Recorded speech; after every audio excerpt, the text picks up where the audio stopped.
Yeah, thank you for the introduction. Thank you for being here. It's a cozy session, so we can hopefully facilitate some discussion. Um, yeah, so this is still kind of work in progress, a little bit more advanced already at this stage. And I'm going to be talking about farmland sales market and the property rights enforcement in the Ukrainian context. So the outline presentation is pretty straightforward. Motivates, theory, data, methods, and present the results and conclude this discussion. First, I'd like to just say a couple of words about the reform. Yeah, what kind of reform I'll be talking about. So this is a kind of one of the major reforms in Ukraine, kind of flagship reform, only compared maybe to decentralization reform that has been going on since 2014, since the Revolution of Dignity, that's otherwise known as Maidan in 2014. So it has been relatively complicated reform, and the essence of it is that so before the reform, the private ownership was recognized on land, but the moratorium on land sales prohibited the landowners from selling the land. Yeah, so during the 90s, there were distribution of land, no restitution, so it was distribution to 7 million landowners. Yeah, so basically, their basic right of selling land was taken away from them for more than 20 years. Yeah, since 90s basically, so 2021. And land relations were based on land rent. So most of the farms were renting. So that was kind of a limited land rental market where prices were difficult to determine. Yeah, so like there was a market, so there were some prices, but there was a reference value called nominal monetary valuation, which was an artificial kind of construct that was a reference price for the land. So what happened after the reform? The sales were allowed for Ukrainian individuals, for Ukrainian citizens, not foreigners. That was kind of a concern that Russians or Saudis will come and buy all the land among the society.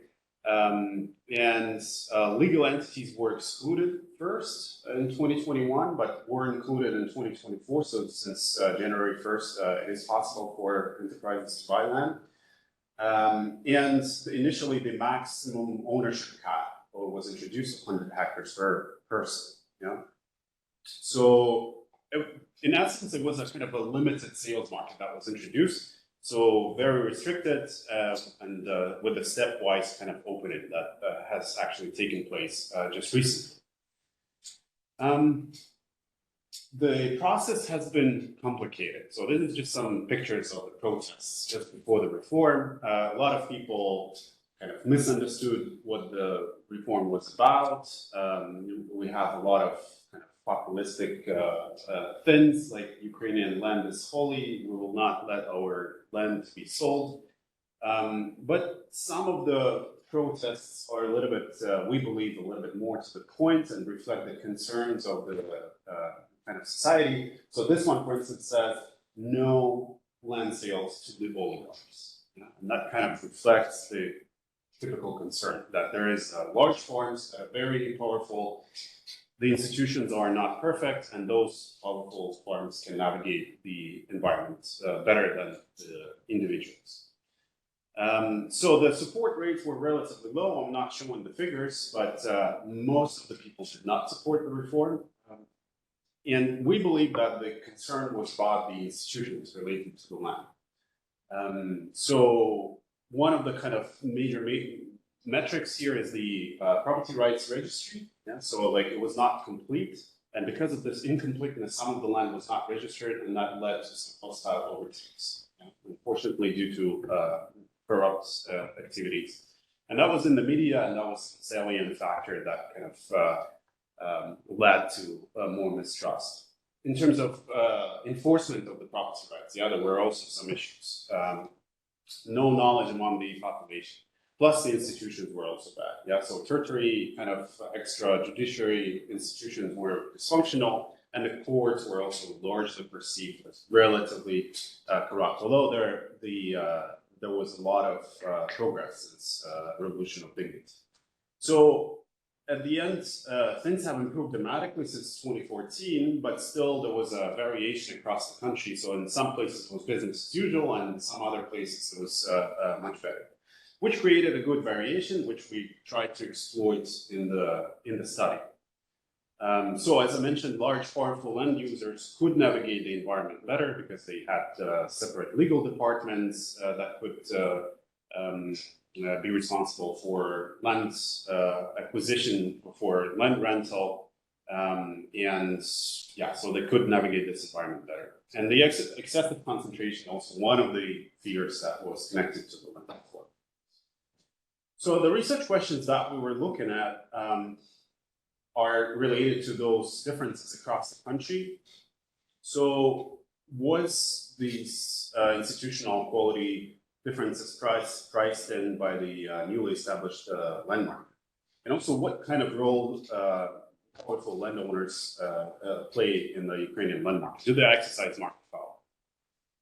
So to answer those questions, we developed a theoretical framework, which is kind of based on a typical approach, and it also kind of reflects the data that we have. We have a land plot level data. So our goal is to model the land prices, right? So for that, we use hedonic price model, where I guess a lot of you have used that probably. So the logic is that the characteristics of the plots reflect the value of the land plot. So we extend that basic model and kind of introduce political economy consideration in there. So we argue that bad institutions will lead the landowners to lower willingness to accept. Yeah? So if you are a landowner and you believe that there is a risk that in the future your land plot may be expropriated by a hostile overtake, then you might be more incentivized to go in an unfavorable. And also transaction costs. Yeah? So for the land plot to be sold, you need to register it. And that is related to like additional transaction costs that might be priced in the price. On the other hand, land concentration, we might see a direct effect from the large and powerful farms. So if they control substantial amount of land locally, they might have a bargaining power, which they will exercise. And on the other hand, they might also have a political power. Yeah, that they might have connections to local village councils, to local cadastre, and other institutions that might provide favorable treatment. So that's kind of the basic logic that we're looking at. So that leads us to two hypotheses: that worse land-related institutions should be associated with lower land sales prices, and the prices should be lower in regions with high concentration, land concentration. So the data that we use to test these hypotheses are basically from the Ukrainian cadastre. And one of the conditions of the reform was that there was a transparency about the transactions. So the data is basically from the launch of the reform on July 1st, 2021, and up until the war started, which was a major disruptive factor that changed a lot in terms of how the transactions were happening. So we also organized together with Klaus, the countrywide representative survey, with the certification by sex, age, and employment status that was conducted just before the reform. That was kind of designed to monitor the public opinion about it. And on the other, so that is the basis for some of the cognitive perceptions about institutional quality, and some other metrics and proxies we get from the state statistic services. Okay, so the model that we estimate is generally the following, where we have the log linear specification of the price for plot I, which is, so the controls are typical controls for hedonic pricing model, which is the area, soil quality, location, dummies, and things like that. Yeah? And then the institutional, this is institutions, this is quality of land-related institutions. So we have some variables that are taken from the survey, and that's basically the statement: ordinary people can get a redress if their land rights are violated. It's defined on 1 to 4 scale. We have a similar statement for influential people, And we kind of like create a index, yeah, so kind of a ratio between those two to kind of reflect the perceptions about what is the gap between how the ordinary and influential people can enforce their property rights.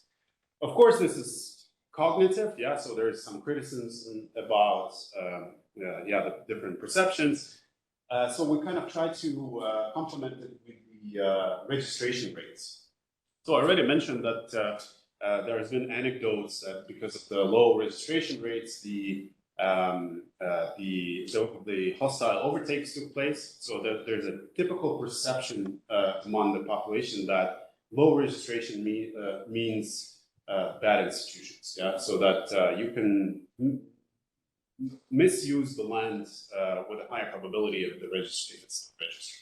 So registration rates typically reflect better institutions. So that's another proxy that we work with. And unlike the survey that had a sample, so it didn't cover all of the regions, obviously, we have all of the municipalities covered across Ukraine. And then the concentration is basically the typical way to measure is the Heffman index of owned land within a given municipality. Yeah, so that's the general logic. And just to give you some idea about the data, yeah, so this is basically the spatial distribution of land prices. This is in Ukrainian currency, but roughly to transfer it to dollars, like 30 hryvnias is roughly $1. So 30,000 would be $1,000. So roughly, this is municipality level distribution, and where at least one transaction took place. Yeah, and otherwise it's just an average for the municipality. So we see that there is occupied areas by Russia before the full invasion in the east and Crimea. Here we have some mountainous areas and some forests in the north. There is some clusterization, and I'll mention that just briefly. Typically, it's closer to large cities and some roads and some infrastructure. Yeah, so we see some darker colors, meaning that the prices are higher over there. Okay, just jumping straight to the results. This is the kind of main estimations in the paper, just to kind of focus your attention. So here, the first two variables, we have the land rights index, and just a simple agreement with the statement that ordinary people can get redress if their land rights are violated. We have a positive and significant relationship, so meaning that this Likert scale, one unit change translates into roughly 8% price change. In terms of the registration rates, yeah, so it's defined on 0 to 1. We also have a positive and significant effect. So the 10% change is a 2% change in the sales price. As expected, we also find the HHI index to be negatively and significantly correlated with the prices. So here we have also something that others found in the literature. For instance, area is negative, so there's a small parcel premium puzzle that has been kind of explored in the literature. And some other things that I'm not going to kind of stop your attention to on. The only thing is that we also include the interaction terms here, and some of them are significant. And just to kind of facilitate the comprehension, I'll show you the predicted effects of the institutional effects. So here we have the property rights index, for instance, and the sales price. And we have two scenarios where with the different concentration, which is arbitrarily we defined it 0.1, it's a low concentration, so meaning competitive market, and 0.9 where it's highly concentrated. Yeah? So if we have high concentration, this yellow bar means that there's almost no effect. Yeah? And for low concentration, meaning that there is competitive market, we see positive and significant effect, meaning that institutions kind of work only if we have a competitive market. So it makes sense, right? If one farm concentrates everything, then institutions don't really matter. Okay, so there are several, this is kind of the main results, but there are several issues with the data. First, the missing observations in terms of the prices. Yeah? So that was a big issue before the war. Now they fixed it, but before it was roughly 45% of the observations were not available. So to correct for that, we set up a Heckman selection model and identify the equation, the selection equation with the variable that is taken from the free legal aid. So free legal aid is a kind of support an institution that helps individuals to deal with legal issues in general. Yeah, and so we took the share of Ryan population, so it's a little bit larger aggregation scale, not municipality, but I think it's NUTS 2, not NUTS 3, sorry. Yeah, so share of Ryan population that complained to free legal aid on land issues. And since the transactions were registered by the notaries, so we believe that that should correlate with the quality of the work of notaries and with the likelihood of them putting the price in the registries. So the results are really similar. I'm not showing them for the sake of time. What I wanted to also to show is that we also account for the spatial auto correlation because the prices in the neighboring municipalities might affect also the local prices, and we saw that there were some kind of clusters. So we used spatial autoregressive models with autoregressive disturbances, which basically means that we estimated the inverse distance rate, inverse distance matrices, measuring the distance to the neighboring municipalities. The problem is that we could not identify the exact coordinates of the land plots.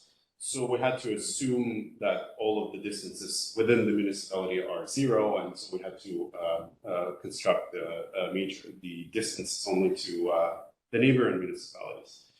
So we have the price on the right-hand side, weighted by the matrix and also the error term. And the Sarah models also deliver similar results. So to overcome this problem of kind of 0 distance within one municipality, we realized that that might be problematic to a certain extent. So because we have an extra assumption, yeah, that there is a 0, which is in reality not 0. So we use this technique from the similar paper and conducted a bootstrapping procedure to create the inverse distance metrics with the one observation per municipality drawn randomly 500 times. So the results are also very similar. Okay, so just to kind of wrap up, I found that the institutions did matter, and for the sales prices, and yeah, 1 unit change in property rights index is roughly 8% change in land sales prices. 10% change in land registration is roughly 2% sales price increase. The initial distribution of owned land is also a strong predictor of sales price, and 10% change in HHI is roughly 10.5% decrease in land sales price. And this effect only is kind of transpires only if the land market is competitive. Okay, so that's basically all I wanted to share with you. Thank you for listening. Okay, so now we have plenty of time. Maybe for now we have 5 minutes. We can have 3-4 questions. Any questions? So I had a couple of questions. Sure. Really, just one question about the survey questions that you used to construct the institutional quality measure.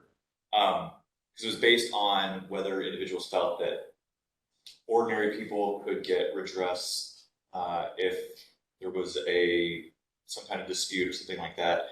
And then a second question, if like elites could get redress. So I worry about like idiosyncratic variations and how they interpret those kinds of questions. And I wonder if like you guys have thought about that, if there's any way to really, like, I know getting a measure of perception about institutional quality are always going to be like really mired in these like subjective interpretations. Yeah, so I don't know, I just wanted to throw that out there and see if you guys had thought about that, if there's anything that you guys could do to maybe demonstrate the robustness of your results to those potential idiosyncratic activities. So one thing is that if you translate the question in Ukrainian or Russian, so it's conducted in Ukrainian and Russian, depending on what the respondent was. So there is a kind of the term in Ukrainian is a commonly kind of perceived term, which probably is a little bit more precise than in English translation. So I think there's a better understanding of what we're talking. So this like this variance might be smaller in Slavic languages. But on the other hand, I think like this kind of questions are always written with this problem. So that's why we try to complement it with something tangible, kind of. So registration rates is something that also has been politically discussed, and this anecdotes about wholesale overtakes. I think people were talking about, okay, like we have to register on land, we have to have better registries. They have to be interoperable with other cadastral data and things like that. So over the time, the associations of the cities and municipalities also kind of came up with a ranking of the municipalities by the registration rates of the land. So that is another salient kind of factor that we thought that would be a good proxy for the institution. So I guess like kind of use both of them and maybe like provide something. Kind of triangulating a measure of institution.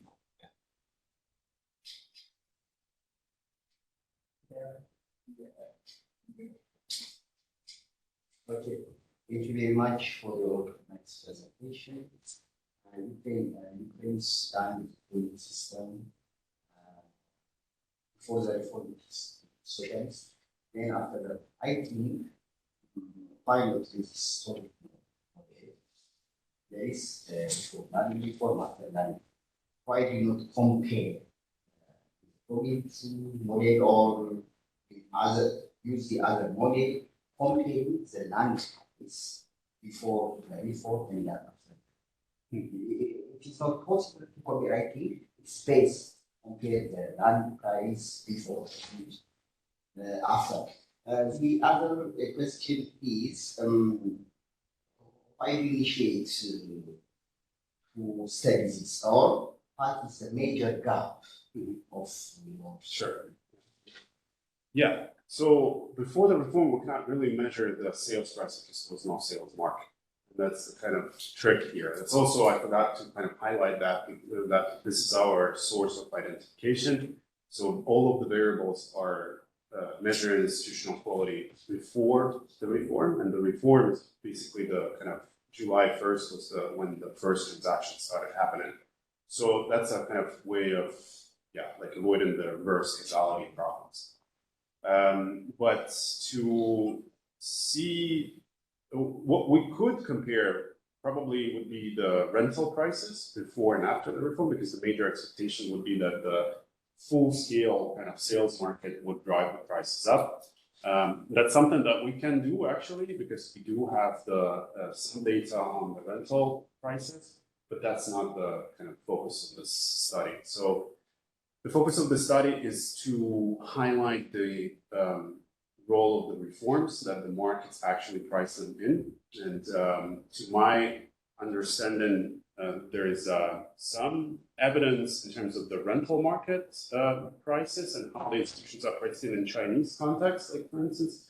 But in terms of the sales market, I haven't seen a similar study. So that's kind of our contribution, arguing that the property rights enforcement might be reflected in the land sales prices.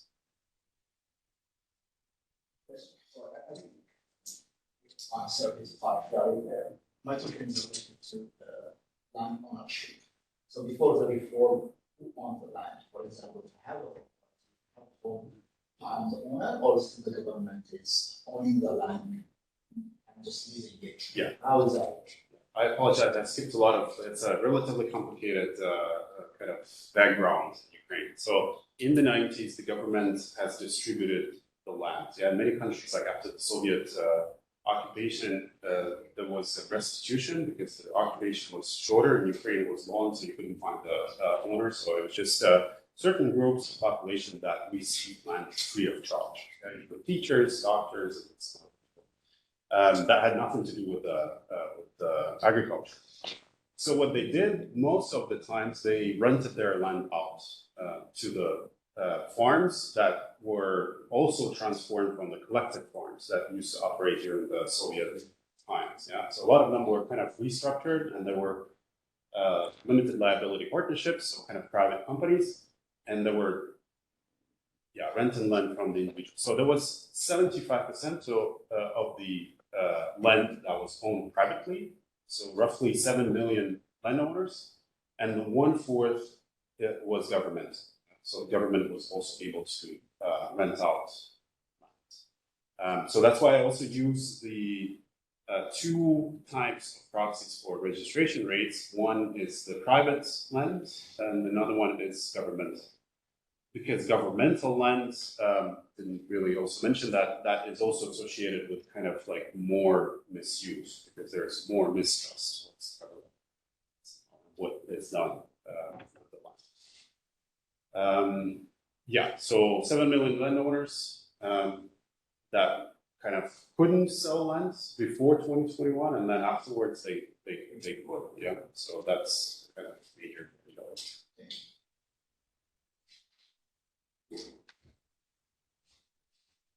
Yes, I think is that rental will be useful, right? So if you have a rental before the reform, you look at higher registration and low registration later, whether the rental, how much different they are, kind of reflects. Although I know sales price probably very different from the rental price, but give you some idea, right? If before the reform, regardless of whether you later register high or low, if they are very similar, something reflect at least the land quality. You control all the land quality because you're hedonic, right? You have this very rich data on type of land, size, and soil. Yeah, so another thing is I think it's like what Patrick said, I also think you have this 1 to 4 liquid scale, right? I'm not sure whether you can choose them as linear, since you have a large number of samples. Maybe use dummy actually is better. You have a dummy for the 4, dummy for 2, probably non-linear, I think. People kind of very difficult to process in their mind, really, in terms of continuous. And also you can also at least control some of the district or region of dummy. You do have, you have there, you have the J, right? But the J, you cannot, because the institution is at a J level. Yeah, municipality. That is for registration. But for the perceived, the security is at the individual level, right? That is at the we aggregate the responses over the municipality. No, that actually is something you can cross-check. How do people perceive in the same place? If they all think very good, and probably some positive, right? So you mentioned, so you see whether people are nearby or in the same district, they all answer very similarly. But if it's very variety, that means the data has some measurement error issue. They have. So I don't know. Obviously, difficult to find IV for this kind of things. Whether you can use registration, but registration is not random either. Yeah, so I think I'll just look at a more robustness check and all that. See how. Yeah, just to react to your first question, so before the reform, there was a measure of the land price. Yeah, but that was a kind of a governmental measure that was introduced based on soil quality and the potential to grow on that land. And typically, it has been very low. It hadn't been updated like many times. And there's been some analysis that it has stayed very low, but the productivity of land has increased dramatically. So some people argue, okay, that was a kind of artificial way of keeping the land rental prices low. So the expectation was that with the launch of the sales market, the rental prices will also go up. Yeah, so that's still even now a major way of accessing agricultural land for a lot of big areas. But you could look at the individual level too for the perception, right? Because you have that, now you aggregate them. But I think that for robustness check, you can look at multiple ways of doing it, right? Because you have individual level. But you do not have the same individual multiple parcels. You do not have that. You have. So if I perceive this land is more secure, but I think under the same law, I'm not sure. But if you can perceive this land is more secure, but perceive this land is less secure, then you can see whether the price is higher for this land and not that. Yeah. So this You can have a house the respondents are not even necessarily landowners, so that's just a perception of the individuals that were surveyed. Yeah, so it's. So I mean, whether individual the respondent sell multiple parcels with the multiple, or maybe they just give you the same perception. I don't know. So this is maybe you need to look at. So you have are you presenter? No, I'm not a presenter. Okay. I'm a presenter tomorrow. Okay. Yeah. Yes.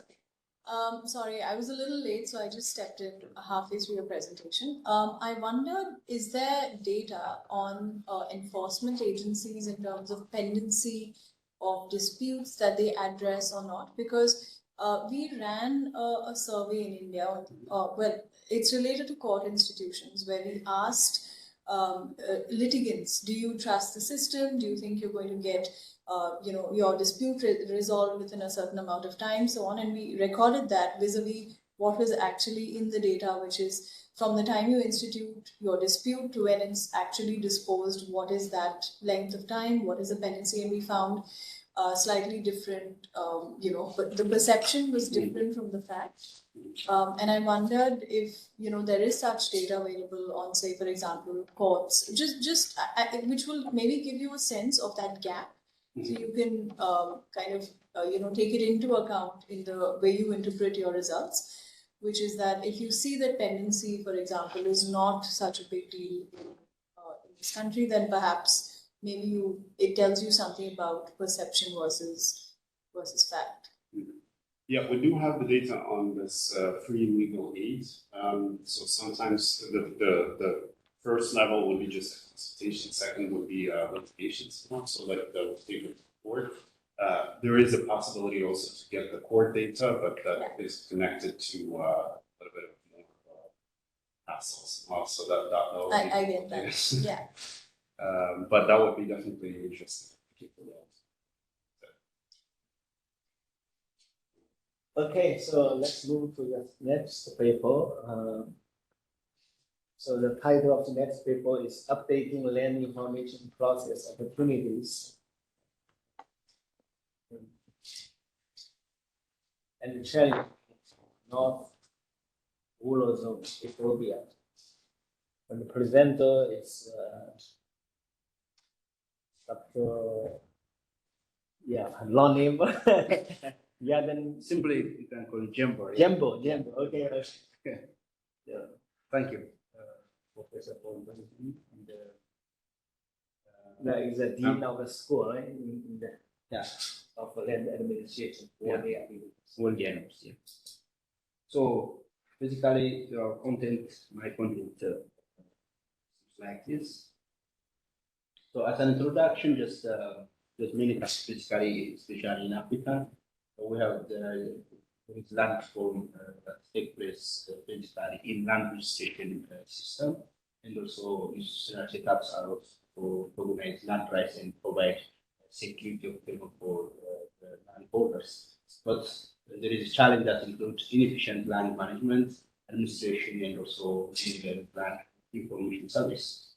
And also there is a widespread failure to register land transfer in formal system, because most countries, or especially in Ethiopia, we follow more traditional system to transfer lands, but that's not registered in the formal system. So this is because land registry systems often overlook social, economic, cultural aspect in society, leading to inconsistency and also integration issues. Specifically, when it comes to Ethiopia, specific challenges land research system, and particularly in rural areas. And land research systems also issues land use certificate to farmers at affordable costs, because most rural areas are basically low income. While land registration rates are high, and also subsequent transactions also go are registered because of the cost of registration is high in rural areas, because most landholders are residing in rural areas. Informal transfer of land holding rights within family is common and also leading to data inconsistency. And also access to reliable and up-to-date land information is crucial for daily activities and also for business ventures. So updating land information enables effective land registration, land use planning, valuation, and also decision making, because it's the most important thing that we need to have an up-to-date information about land transaction or land registration.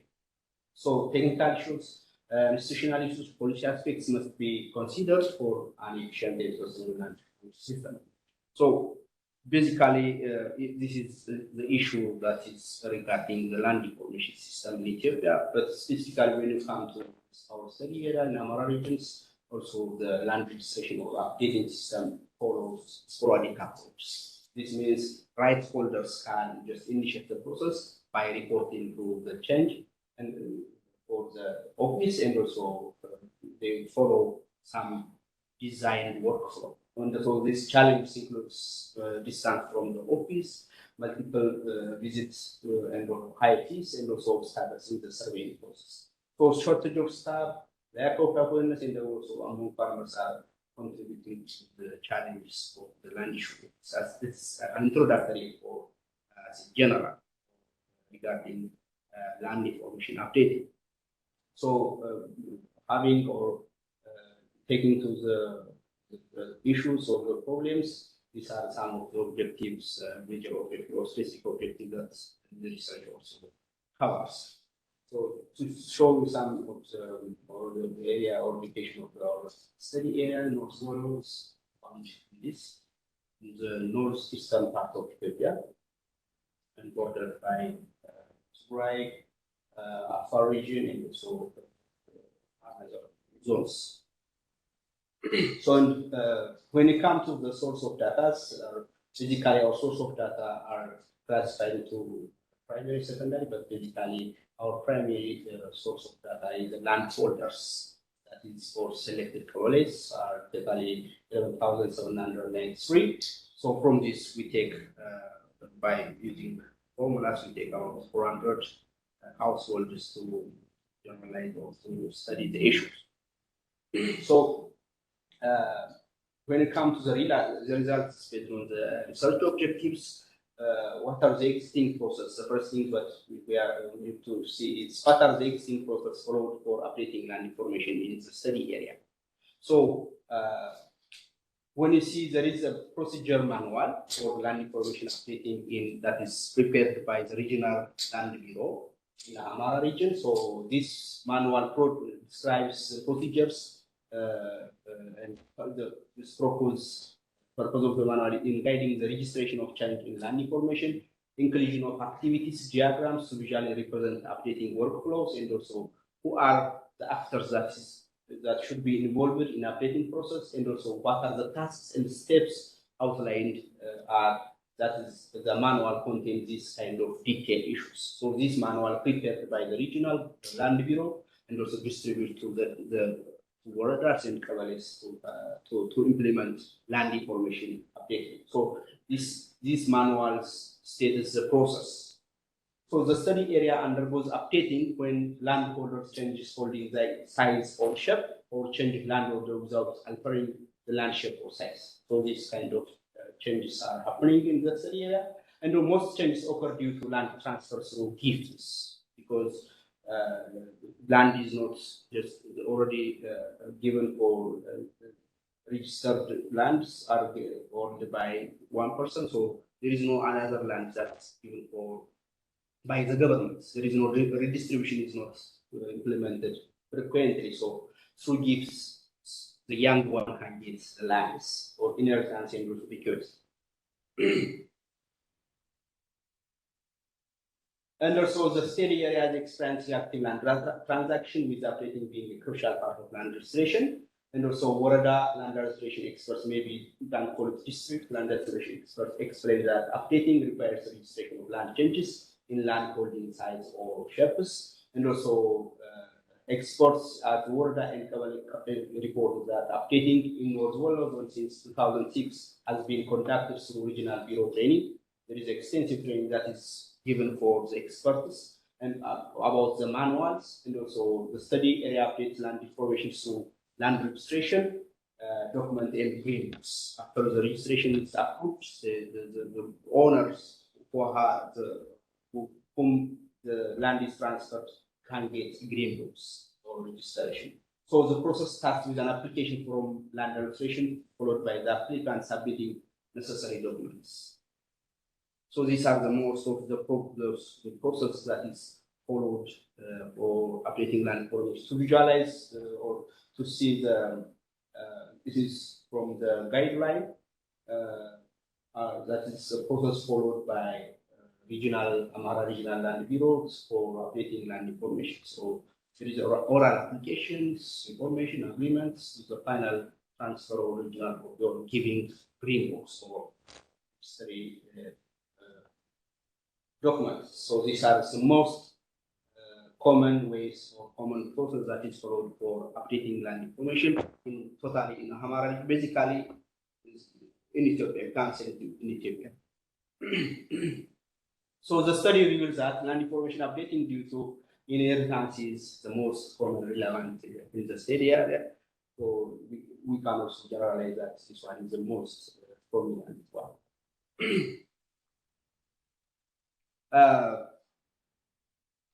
So when it comes to the second results about what are the opportunities in updating land information in the study area,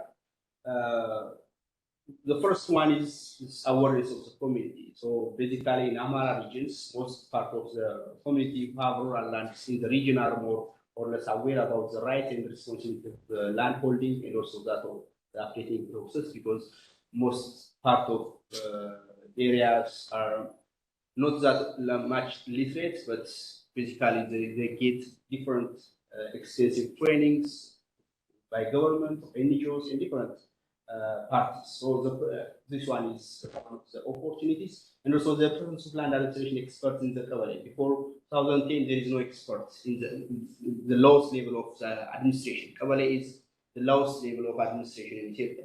So there is no experts that can undertake land information updating, even land registry activities. But after that, till now, there are a large number of, or basically, we can find experts at in all parts of Amhara region. These experts are doing or facilitating any land administration issues within the Kavali land administration committees. There are land administration committees that is also helping the experts for these kinds of issues.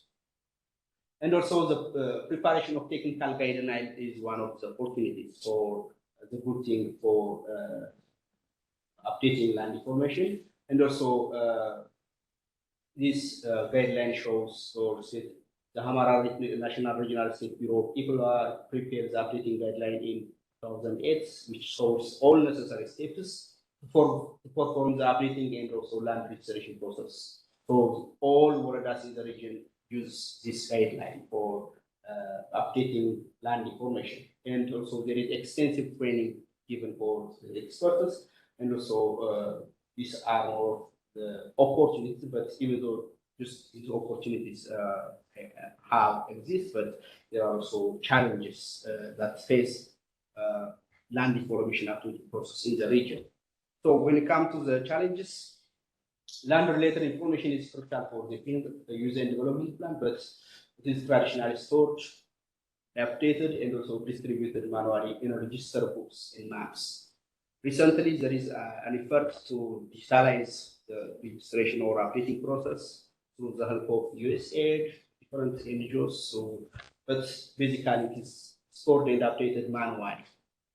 However, maintaining the land registry is challenging due to the lack of safe storage facilities. And also in this area, there are 102 abalets which are land registered take place, but there are no office or storage of facilities for land registration in these committees. So these committees are the shaping or the major source of information to tell the real owner of that land to tell. So these are the challenges.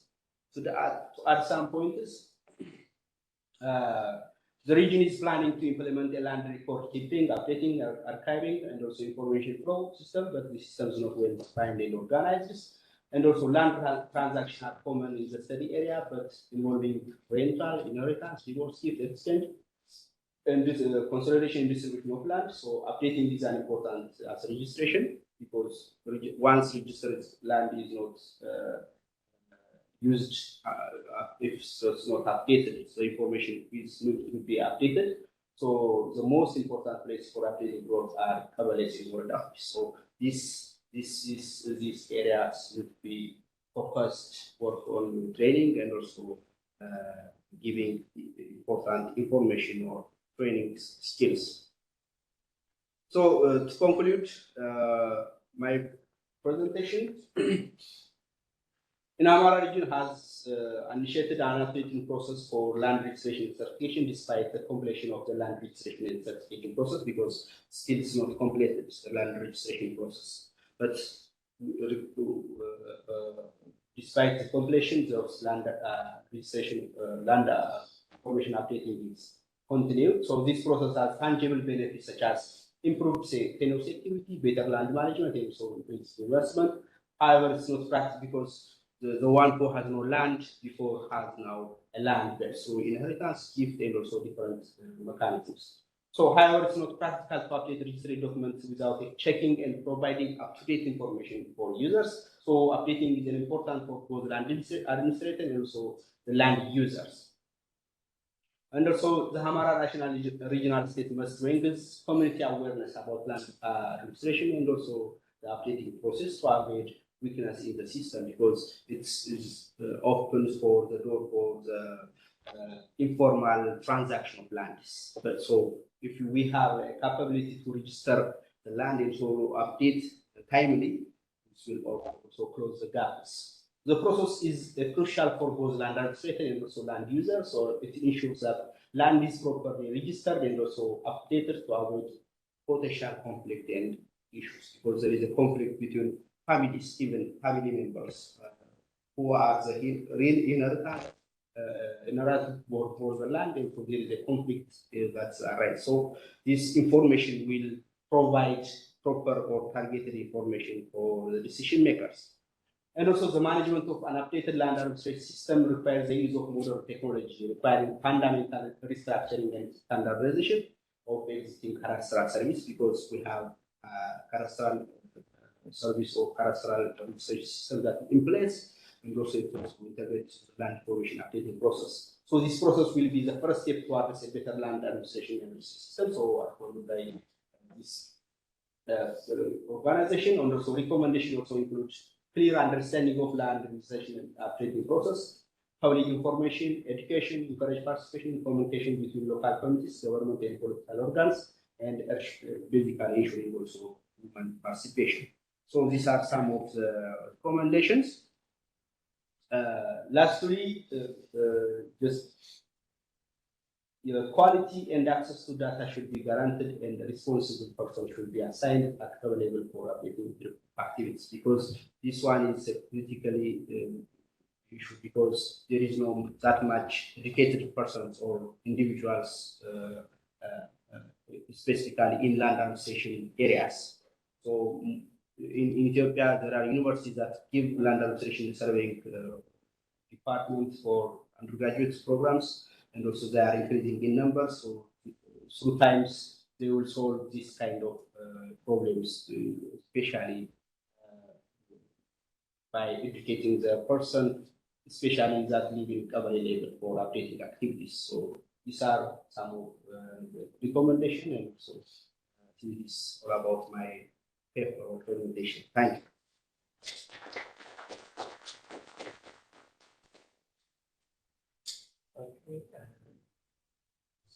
Yes.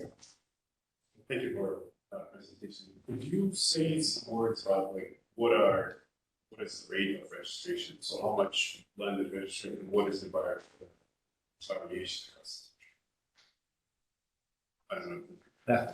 Yeah, it's in the full paper, it's doesn't, but to tell you the number, the current report of the Hamara registration is 98% of the landholder are registered, but the numbers still remain stagnant because there are missed registration unregistered land in the area because of different issues. Because stability, peace, security are major issues in Ethiopia. So basically the current report shows that 98 something for percent of the landholders are registered. That's the first level. But there are also second level registration that took place in Ethiopia.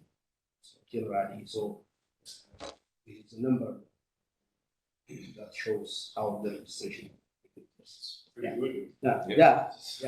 So first level, that's good.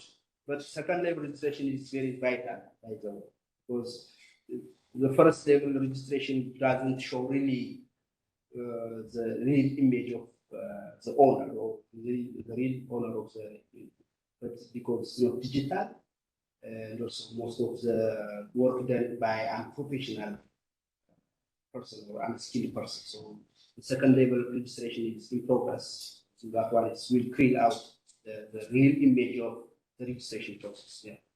So following up on that, you say that's 98% Yeah. of landowners are registered. Yeah. What about area? In area, I couldn't tell the exact number. And would you say it's roughly the same? Yeah, Or because is it possible that those 98% are maybe the largest landholders and the 2%? Because in Ethiopia or specifically in Amhara region, the most part of the area is covered or the resident is rural areas, rural peoples. So this percent also tells more about rural areas. Yeah. So basically, when you talk about the urban areas, it's already registered. So no doubt about that. The issue can raise in urban areas the cadastre system of secondary certification. But in rural areas, most part of the areas are registered. So we can just guess the area. So most of the areas are covered by land registration because it is done by starting from 2003. So starting from that area, so formal registration plan started. So till now, it's very covered a large area.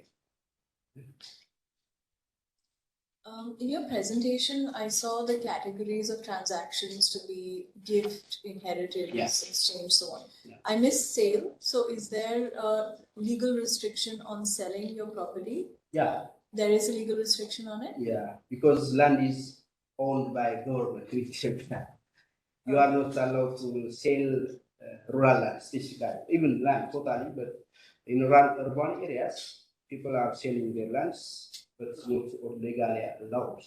In terms of, so you can't sell the house, the property under built on the land, but you cannot sell the land itself. So in our constitution, the land is owned by government and also people and communities. Okay. So when you talk about registered transactions, you're talking about the land and not the building on the land. Right? Vice versa. Vice versa, yeah. You're talking about you're talking about the building, but not the land. Okay. But there's no sales for buildings as well. Yeah, we can just you can't sell the building. Okay. That is constructed on the land. So basically, you cannot state that I sell this. So basically, you can't sell the house. Okay. Yeah, that's stated on the legal system. But in rural areas, you totally cannot sell any land, even the house. So you cannot sell. But you can transact, you can inherit you can exchange it. Yeah. What is the typical user right that you get if you work on what is it a rental from the government or is this a user right for some time or? Basically, we are just the landholder or basically exercises the use rights. You can use the land, you can lease it, basically for, it's restricted for 25 years. For there are different modalities, 3 years, 25 years, 99 years, there is a lease system. But if you own the land, you cannot sell legally for another person. You can inherit him, you can gift for him, but cannot sell permanently for one or person. So just to follow up on that, I feel like then there'll always be informal transactions happening just because of that, right? So if you are recommending registration or maintaining these land information systems, it's essentially a state legibility exercise where you're just getting the state to know what's happening on their own lands. I'm not sure how beneficial it'll be for the market or for the participants in the market because, I mean, if you have this legal restriction in the first place, I'm assuming everything will just happen. That's major challenge that we are facing now because there is no privatization of the land. But now just advocating some professional associations in different governments, NGOs, and also other issues. They are advocating for privatization of the land because there is a formal transaction. Because I can give you the money, you can gift the land for me, but you cannot ask me for the next 99 years informally. We will have a sign or agreement to sell informally. So this kind of problem is a challenge for the government. I think through time, this privatization will be approved in Ethiopia because it's major issues. Yeah. You mentioned that there is private owners. Basically, they are exercising the use rights. Okay, but they're not. No. So the government owns 100%. Yeah, so, you know, consistent state that the land is owned by the government. Yeah. Okay, thank you very much for the presentation. Your sort of his data. Yeah. Charts. Yeah. Next, I didn't see it. In your what are your clear data source? What are your data source? The other one, your analysis maker is quantitative by see the quantitative results only quantitative. Therefore, in what way you analyze your data and clear data source? Thank you very much. Thank you. Good question, but for the sake of time, just bringing the presentation, but you can find the full detail of the analysis and also of data in full papers that's found in the portal.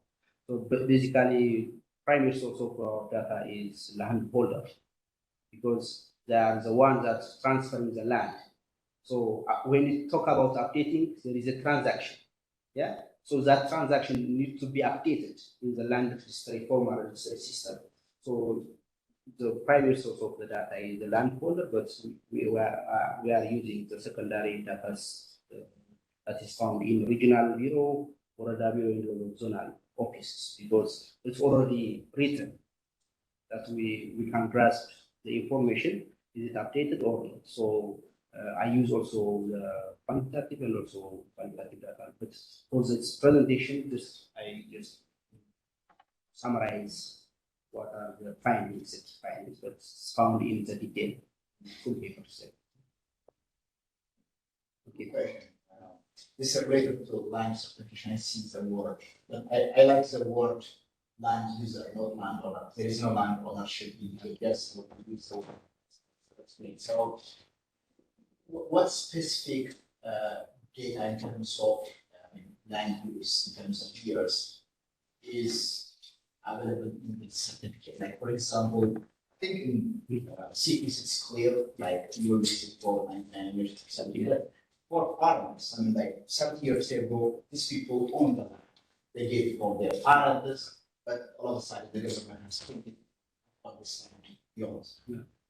ownership. So when they raise that, are they giving like 99 years? No, Life.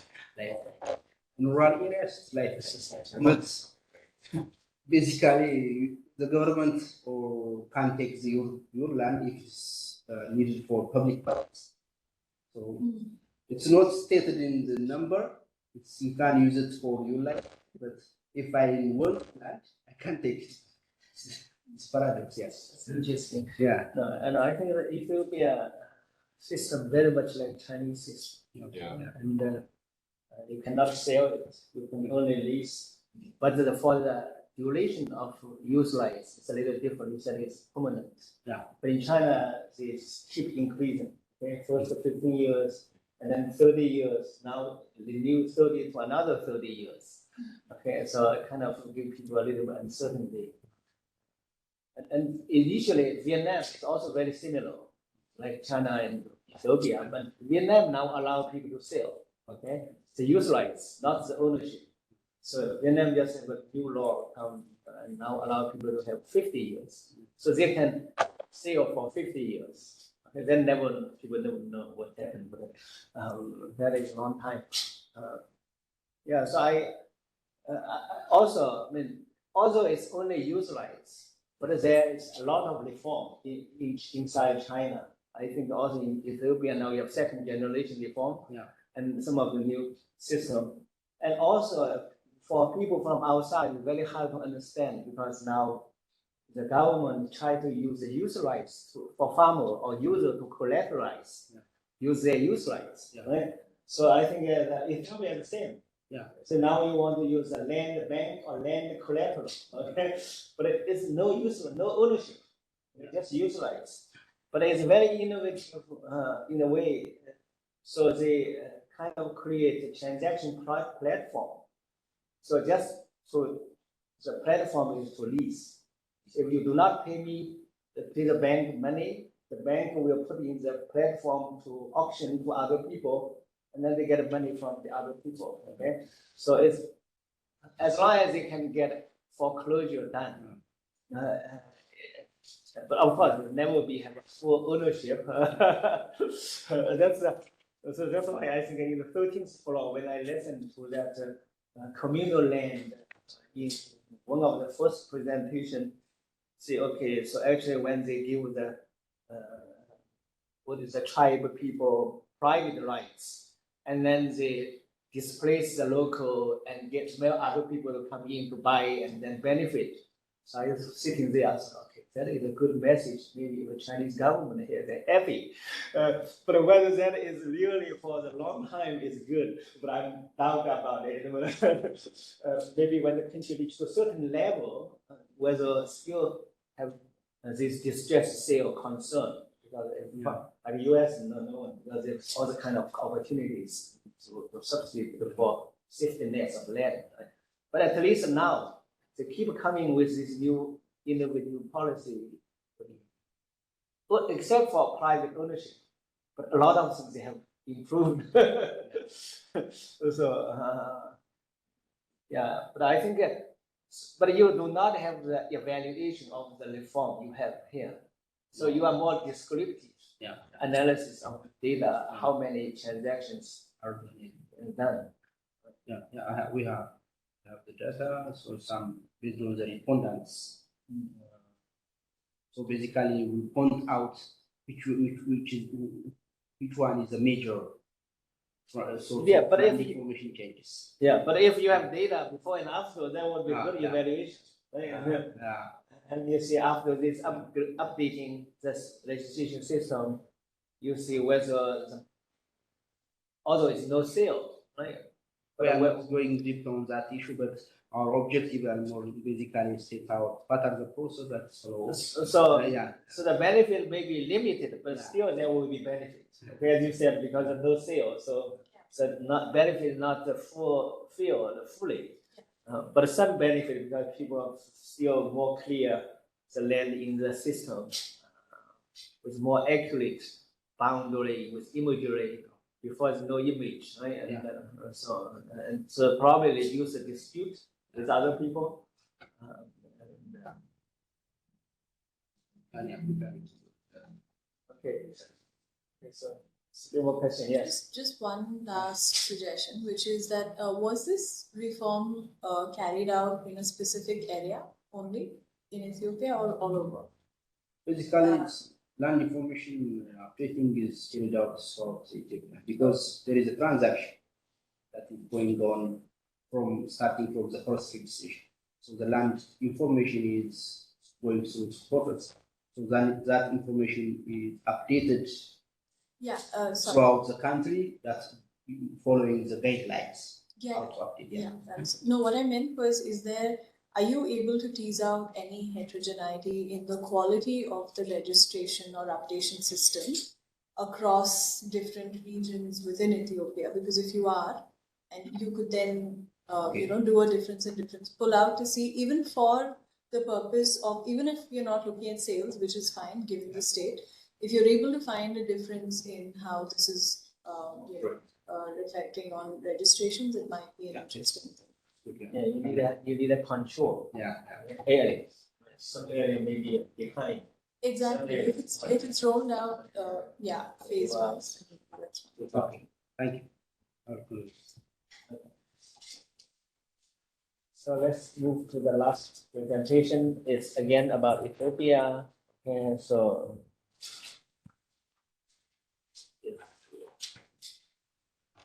Dr. Gerfo.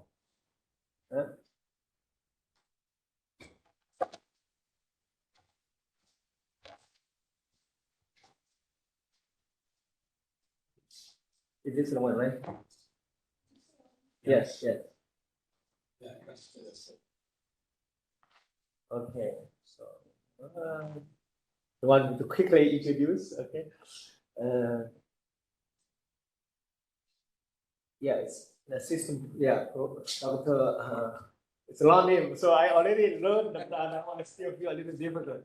So Abuba Gedefo, right? Yeah. Yeah, it's assistant professor of GIS and remote sensing at Deborah Marcus University and in the Institute of Land Administration, and since 2014, for the Bachelor in Geography and Environmental Studies from Bahrain University, and then master degree from Addis University, and the PhD from University of Nature Resource and Life Science, Vienna, Austria.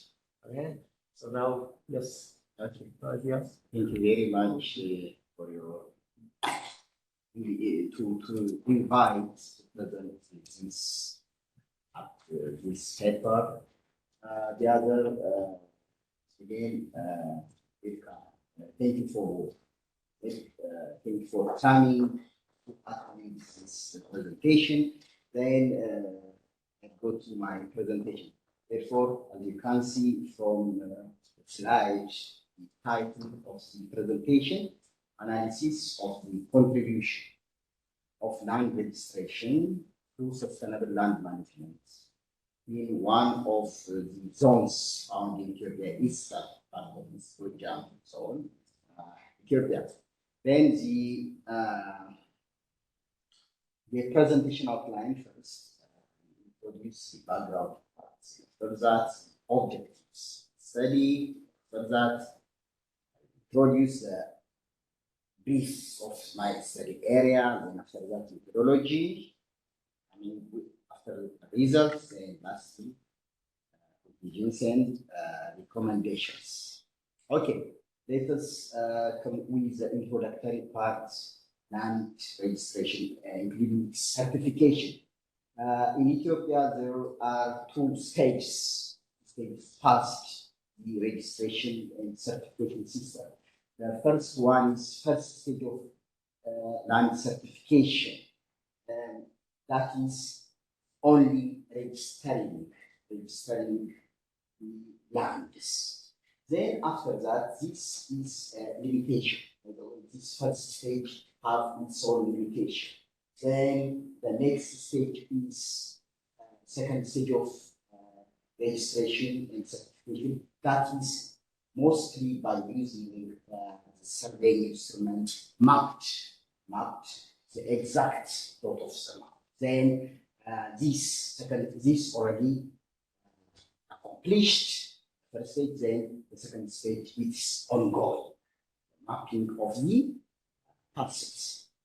Therefore, the Ethiopian government launched in 1998 a large-scale land certification, registration and certification program. The purpose is what? To strengthen the tenure security of the farming households. Therefore, especially in the Amhara National Regional State, land registration program started in 2003. Therefore, the government of Ethiopia is strengthening the tenure security of the farmers to encourage farmers to strengthen the investment of land, to reduce erosion, and to increase the land quality and encourage the sustainability of land use and reduce the conflict. That's why the young government launched the large-scale land certification and registration program. Therefore, the tenure security and tenure rights are the key determinants of the land use, land investment use, including its improvement. Therefore, land titling, it is widely believed to improve the land use and production efficiency by increasing incentive for the farmers to adopt new types of agricultural technologies, investments, and different kinds of land conservation practices. The general objective of this study is to assess the contribution of land registration on what? On perceived tenure security, farmer confidence, including women in marginalized groups, and for the sustainable land management, the study focused in the dry land parts of Ethiopia. These are the most important research questions. The first is, does land registration improve the sense of tenure security of the farming households? Second, does the registration program improve the holding right of women in marginalized groups? The third study question, is there a change of crop productivity before and after the registration process? The fourth, does land registration improve the tenure security? If yes, what are the determining factors influencing the tenure security of the farming households? The fifth research question, does land registration improve the land management practice? The main one, because the study is in the dry land areas, especially the water harvesting system. If yes, what are the influencing variables, the main influencing variables? Okay, this is the study area, which is the first on the left side is Ethiopia, and in Ethiopia there is Amhara regional state. From the Amhara regional state, there is Eastern Gojjam zone. Therefore, for sampling, I took 3 districts in East Gojjam zone. From these 3, this purpose, because this, for example, in Nepsi, this local name, these are the districts found in the world. I selected this district purposefully for this land areas. Then, from these 3 districts, I took purposefully 5 elements, those administrative units. Therefore, this is the conceptual framework of my study. There is proclamation of land. From this proclamation, there is registration. These are the contributing factors. There is what? In the middle, there is federal land proclamation. There is a federal government. There is regional government. What about this? From the federal government, there are regional governments, donors, and different from the donors, there are for other factors. For example, influencer, policies, shocks, different projects, and like that. Then from there is land from regional land proclamation, there is land registration implementation, there are resources. Then these are contributions. What are the farming households that are before land registration? There is a market. After that, there is what? A need of reduction. Okay. Coming to the methodology. The main source, it is survey questionnaires, sampled questionnaires, 385 farming households. These are extracted by a statistical formula. Also, there are focus group stations, 9 focus group stations. Also, informal interview, consultations, committee consultations, and also assessed secondary documents. Method of data analysis, that is a descriptive statistics and binary regression model. Let's come with the results. The descriptive statistics, the main descriptive statistics, the results, land management practice improved 80% before certification to 95% after certification. Yeah, there is a great difference. Therefore, land management practice increased by 50% after certification. The other 70%, 85% of the household, this new landless household in their village, they knew that in their village there is landless households. Before 70%, after certification, 85% of landless households, the households, no landless households. There is no land after certification. It is increased from 70% to 85%. After certification, there is more number of landless persons, especially the uses. In Ethiopia, there is a great problem, even in the urban and rural, especially in rural areas, there is a great problem of landlessness of uses. The use.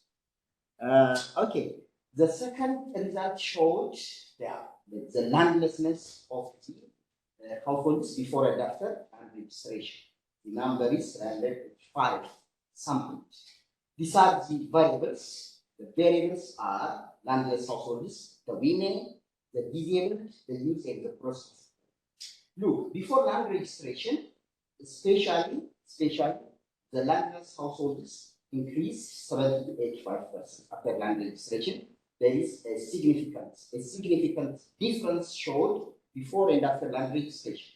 Look, the women landlessness before registration is 52.7%. That decreased to 7%. The women. The women have disadvantaged the certification process. Look, the disabled. The disabled also 41.7%, but it increased to 30%. The disabled. The youth. Before certification, landlessness of 60.3%, but after certification, it increased to 84.7%. The prostof. Before land registration, 61.7%. After land registration, it decreased 30.3%. But we conclude that this registration program, the land registration program, favors the women. It favors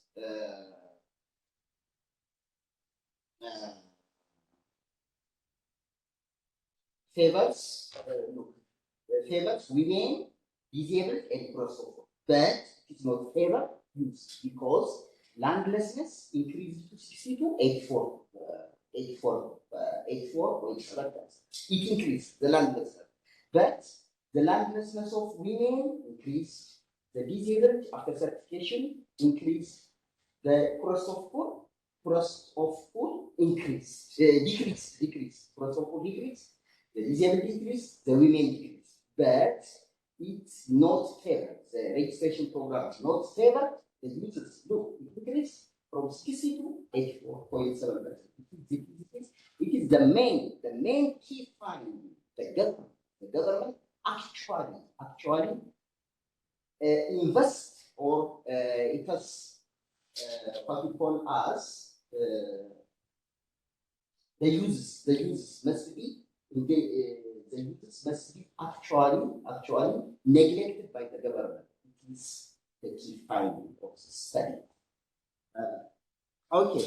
The other is there are these are the what you call as the variables determine what perceived security. In the last 5 years, there is perceived land distribution, perceived land distribution. Therefore, these are the variables: female, joint, land borders, age, education, household size, land distribution, livestock, holding. These are the explanatory variables. Whereas from these variables, education 2.02 is the value, and the marginal effect at 6.49% increase. Positively, education, that will be science, 0.83, 0.16 for 7 marginal effects. Also, land redistribution. These are significantly or determines the perceived gain security of the farmers, positively and significantly. Education from these variables, land side and redistribution, have significantly determined the perceived gain security of the farmers. The other results, these are land management practice before and after certification. The main land management practice increased from 80% to 95%. There is a significant difference between before land registration and after land registration. Look, terracing 75, 92, planting of 3, 45, 50. Water harvesting structure, it is increased from 50.7% to 25.3%. All in all, the land management practice increased after land registration, and also there is a significant difference between before and after land registration. These are the influencing factors of land certification on land management practice. Total farm size, distance farm homes, the home, the settlement area, perception of degradation, access to training to land resource management, fear about takeoff over the land by the government, total livestock. These are the determinants. The other main finding is the major crop yield before certification and after certification. 2021 to 22 is the study area done from 22, now it's 24 for 1 and almost 2 years. This study done. 2005 6 is before certification. I compare this on the main crops to identify the yield. Look, the maize produced from this to this, these are the respondents, the difference in mean wheat, F, and other crops. There is no significant difference in the crop yield after certification. There is no significant difference, but especially wheat decreased by 89% after certification. Therefore, this is also the main key finding. On the yield of crop, land certification program, it is not contributed to the on crop yield, land registration program. These are the main findings or the determinants of influencing factors of land registration on the use of construction of water harvesting system. The total respondents are 385. Therefore, these are the variables: female, joint, landholders, age, education, household size, landholding size, training and advice, livestock holding, credit beneficiary before land certification, credit beneficiary after land certification, distance. Therefore, look at the after land registration, for example, age. The age of farming households have negatively significant. Look, if the age increased by 1 year, there is a reduction of using of water harvesting system by 0.51%.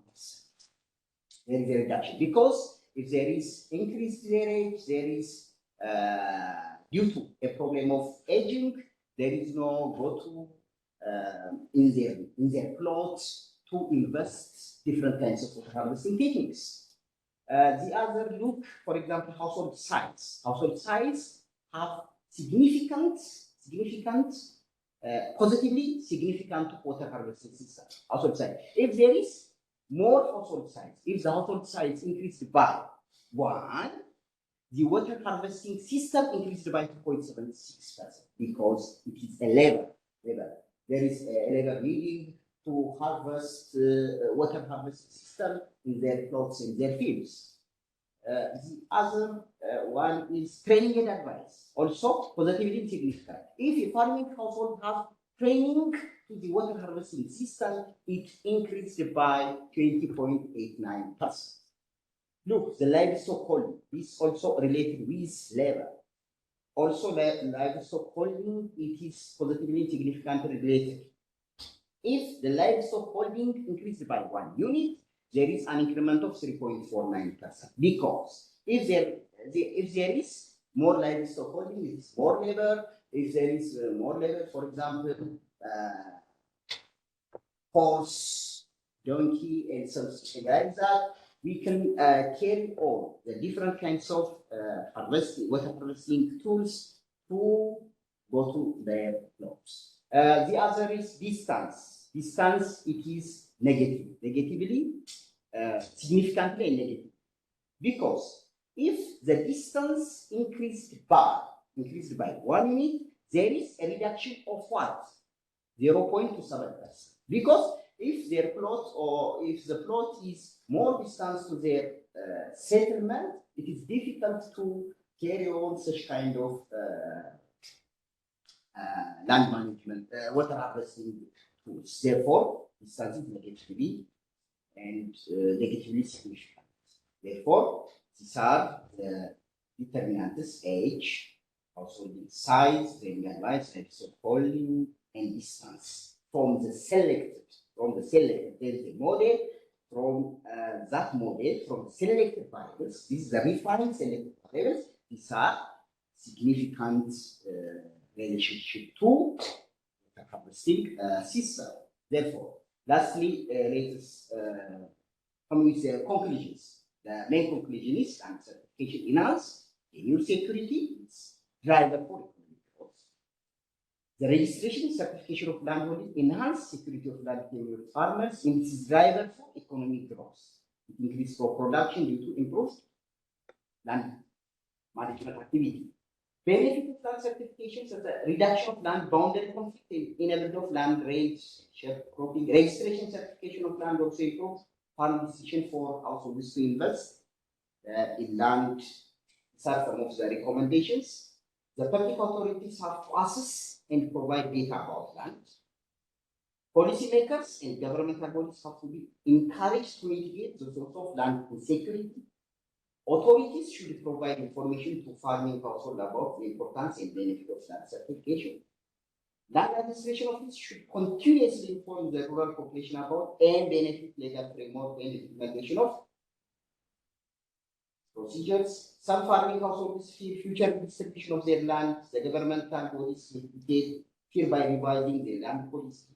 Authorities should provide information about importance and possibilities of land certificate. As the current study identified lack of awareness among household about the potential certificate to get results. As a final remark, genuine engagement in dialogue with farmers representing the different segments of the community, rural and administration experts, policymakers, and international development partners is essential for sustainable development of rural parts of Ethiopia. Thank you for your.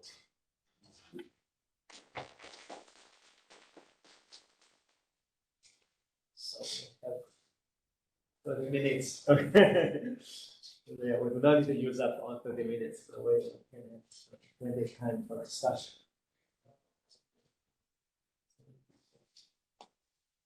Could you move over to the slide where you talk about productivity?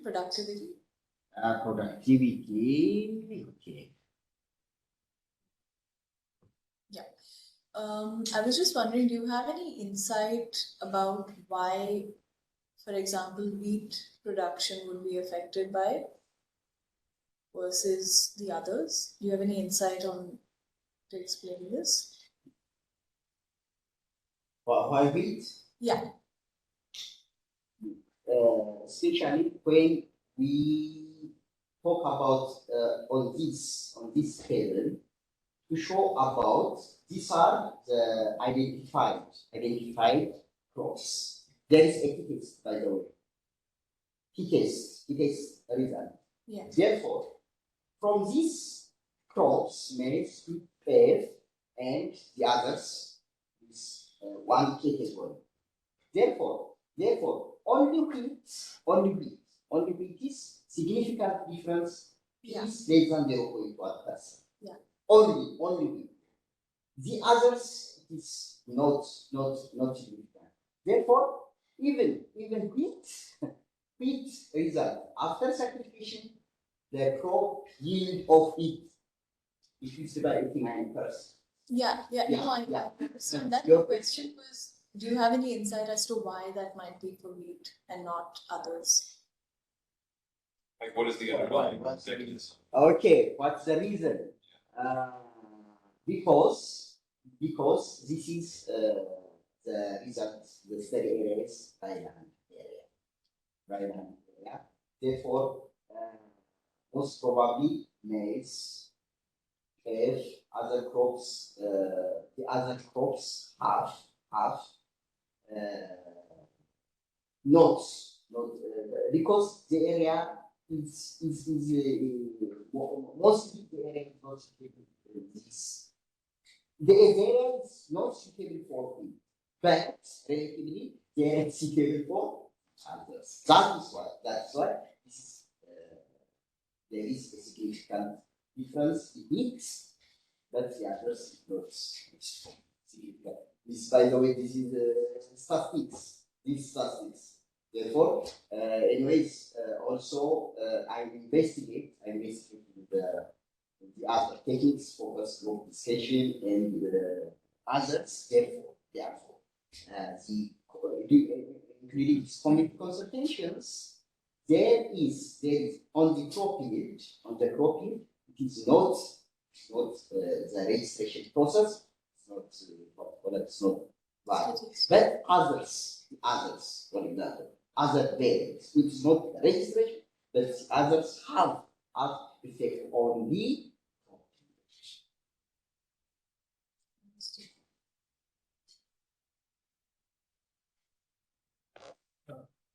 These are just the first difference, right?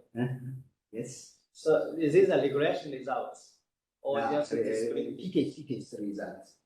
T-test. Yeah, yes. Okay, so PK result, yeah. the test a yield before and and yield now. Yeah. There is a variation to show the variations before and after. So basically, what you try, your data show in almost 20 years, 15 years, for other main crop, maize like teff, there's no productivity gain. Is that fact too? The difference maybe There are other factors that they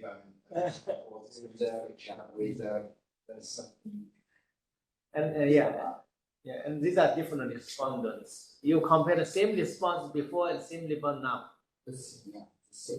Same. Respondents are the same, same. So 15 years. That's it. Probably they may not remember all the products they had like 15 years ago, and they may not give you the right information, right? And like how much do you produce 15 years ago? And they will tell you price and Yeah, you cannot remember. Yes. last year versus this year. Yeah, probably it's better to use some statistic data. Yeah. The yield in this region now and then, right? It's better. Yeah, but on this simply show on the survey that only the testers. Yeah. Cannot remember. The crop yield, there are other things. Yeah. And maybe even control for things like, I don't know if you have government interventions promoting production of a certain crop through subsidies, so on. So maybe you want to control for all of that, because I think it may change some. So.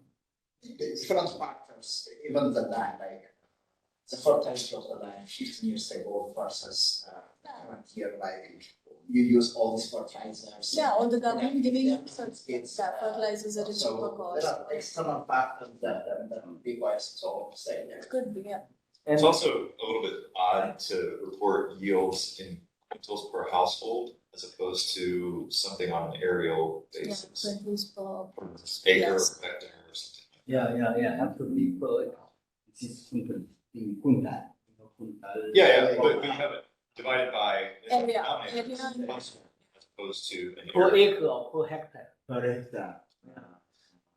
So another thing I find interesting, your results show the land list, okay, and you try to argue the disadvantage for the youth, okay. In terms of use, not ownership, there is no ownership, but you still can use the ownership of the use rights, right? So in that sense, it's disadvantage. But whether it's really disadvantage, that I think you need to say you are. So basically, your argument is kind of they are forced to lose the land, right? But they are not. Many of them they go for better opportunity, right? So there is a big debate about the land, the use in African continent, whether they should continue agriculture or I see a lot of push to give them land. They will just take off and all that argument. I'm not exactly by that argument. If we just give them land, they will automatically become better. But if you see from our side, They- how it operates this years, and like they may just try to remove some and clear some forests, stuff like that, illegally against harvesting. So when you start implementing the legal systems, the government will question that. So where do you get this land? All those kind of things. So that dynamic, like it's more from that side. And because you see other stuff just take away from other people's land. A couple of years ago, interventions, bloody. You need to find what they are doing. If they are finding migrated to neighboring countries and earn a lot more money, they're okay. But if they are really distressed, I mean, they don't have money to purchase or lease. Now they become lost the land, and then it's a problem. But if they are seeking for alternative opportunity, they're willing to give land to other elderly or yeah. Anyways, now, especially the government have giving for the youth by to the other land systems, for example, from the grassland, forests, something by forests and with the grassland and something to the youth now because of this kind of things that I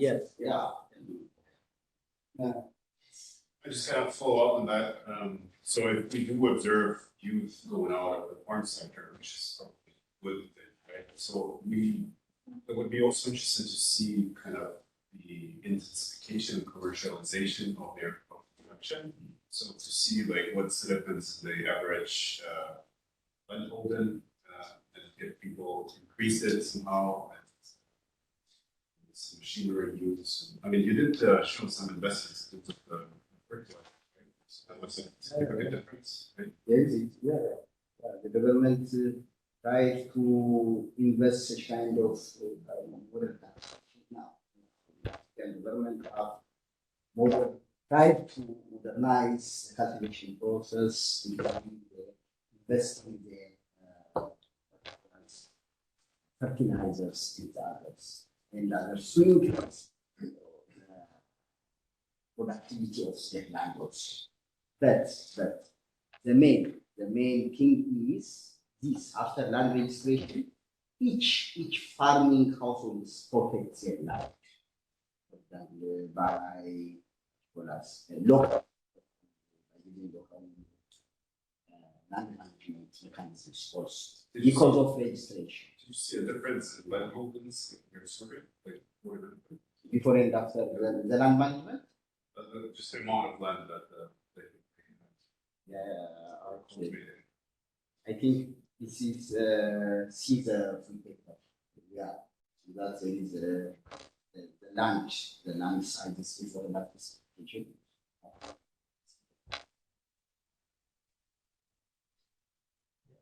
I think one concern is your gap. The year is so long, okay? 05 to 2021, and then you don't have control. Right? So that's a little concern. Just a trend, you capture it.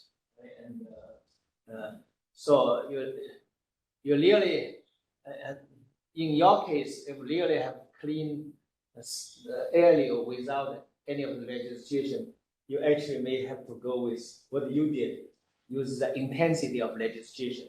Okay? At least look at whether the place is more intense of the land reform and what's the impact on their land ownership and productivity and others.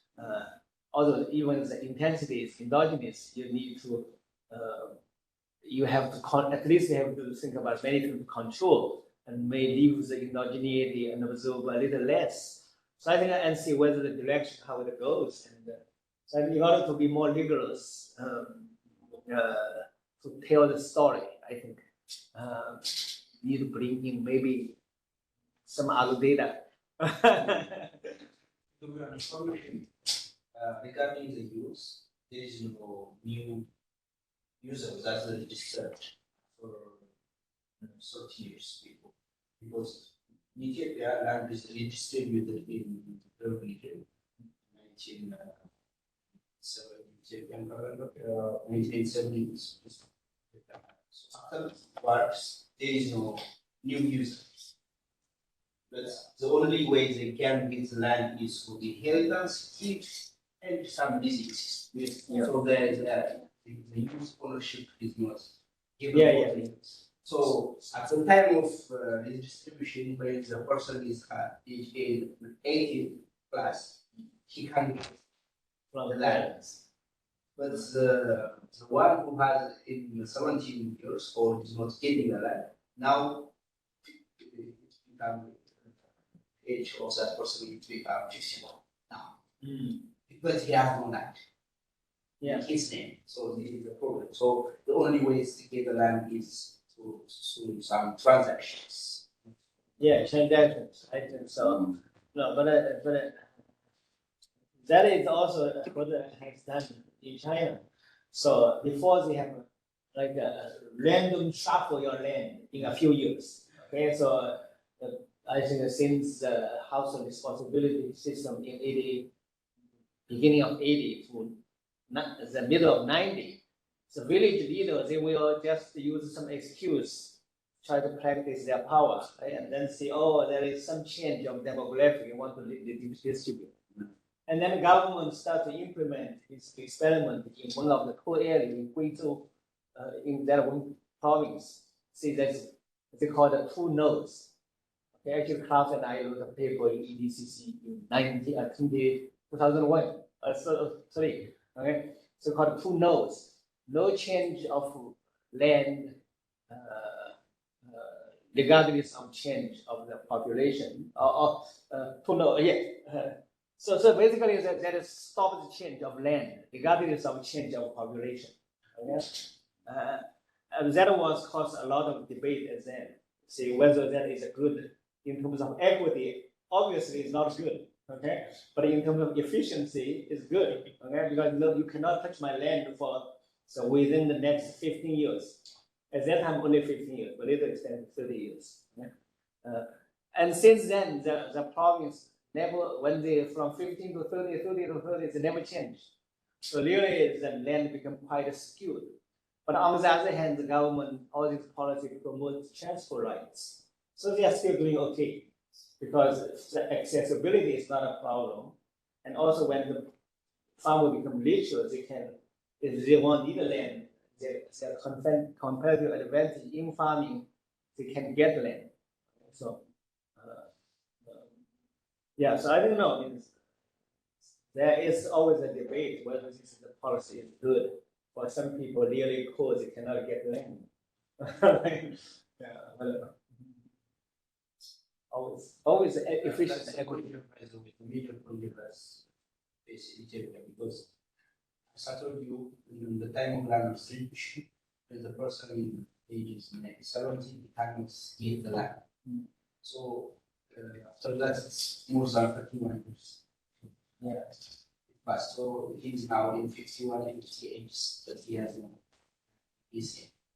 But share is not also The land, so the land is very complicated. So I interested in what she will say tomorrow. So I mean, in India, all the land has an owner. Okay, it's a fully private ownership. But actually, I've also worked with Klaus, Yeah. Harry in the Gojjam. Yeah. We have a series of papers to look at that, and also some students from MSU. Yeah. That even with the full ownership, then for the tenant, the land is very skewed distributed. So the relationship is more about tenant and landlord. And their tenancy reform, ceiling reform, and consolidation. And also for the farmers, they are the same, because what they face access to the land. Right? If I don't have land, I lease it. If the lease right is not very secure, I also have a problem. Yeah. So, any other question? We can stop early. Yeah, it's fine. Just a few minutes. So almost time. Yeah, we're almost done. Good. Yeah. Thank you.